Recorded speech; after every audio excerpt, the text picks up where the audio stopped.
ॐ ह्रीं श्रीं क्रीं श्रीं कुबेराय अष्टलक्ष्मी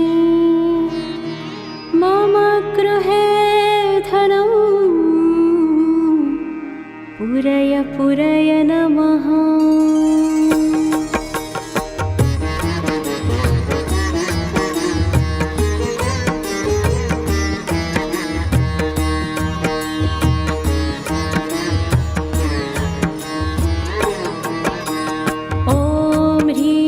श्रीं क्रीं श्रीं कुबेराय अष्टलक्ष्मी मम गृहे धनं पुरय पुरय नमः।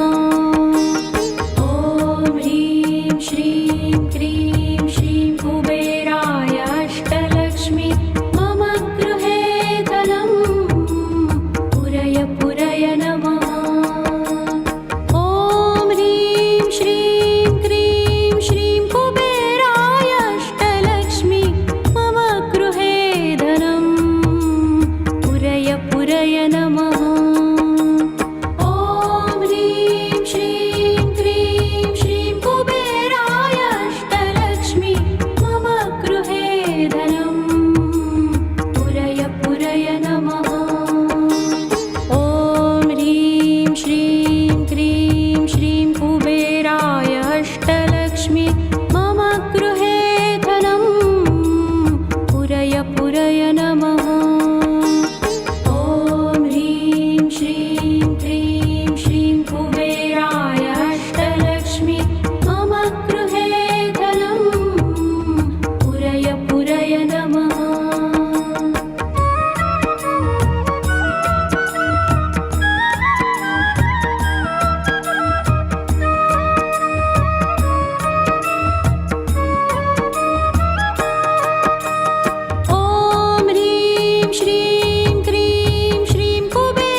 अष्टलक्ष्मी मम गृहे धनं पुरय पुरय नमः।